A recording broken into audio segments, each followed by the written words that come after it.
Hey guys, it's Takasta here again. Welcome to another video review. So today I'll be doing a review of the Logitech G303 gaming mouse. So this would be an upgrade review from the Logitech G302, as really it does sport basically the same shape and the same feel, except they upgraded the sensor, they added an RGB, and also they added a braided cable and also a couple new buttons. So I'm going to be talking about mainly at this price point whether a new G303 is worth it over the G302 if you have the G302, or if you've never had the G303 and you just want to try it out, whether it's worth it as well. So some background, I think you can probably get on the price point, you can probably get this at $69.99 or $59.99. It's a fairly cheap mouse. I think a year ago, this is an old mouse, a year ago it was going at $79.99 or $8.99, and it did sport one of the best performing sensors out there, namely the PixArt P3388, I believe.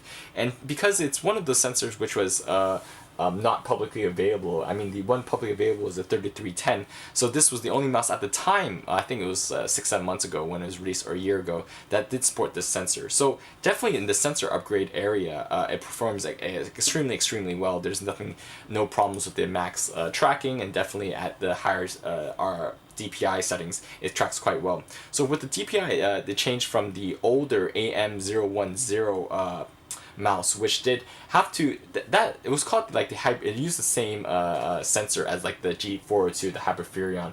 So to be honest, in terms of tracking speed, well, sometimes when you went up to like 3 meters per second, 4 meters per second, it didn't track that well. So they did decide to implement a better sensor in, and it performs very well.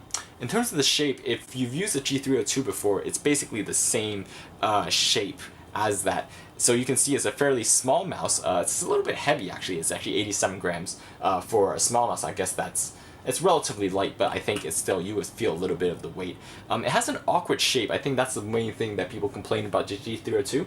However, but the shape allowed you to really like claw grip it quite nicely. And actually if you did claw grip it, did make, at least when I used it playing Dota, it allowed me to make more precise movements quite quickly, more so compared to a lot of the other mice. However, I wouldn't say it's a very comfortable mouse. However, I can say that the shape does allow me to make more micro movements quite well. I think if you're comfortable with the G302, this would definitely be up your alley. If you didn't like the G302, you probably wouldn't like this mouse either. And I think if you were just going it for the sensor, I wouldn't really recommend it. Other things they upgraded, they upgraded the RGB, which is pretty cool. I think this is pretty common standard along a lot of new mice, a lot of flagship mice, you can upgrade the RGB. They did add 2 side buttons here, which is quite convenient. I think they didn't have the side buttons before, so it just provides a little bit more utility. And also they actually added 2 new mouse feet, if you can see right here on the bottom, on the left and the right. The G302 didn't have that, so a lot of people had problems when they were picking up the mouse. It kind of caused like a slight lift that was really quite uncomfortable to stop tracking. So this really solves that problem, so it doesn't like lift as much every time we just pick up the mouse. So in that sense, I think it's quite good that they added that, and that did a new refresh. Another refresh they did was the braided cable. This is a personal preference. I personally don't like it, but that's what it is.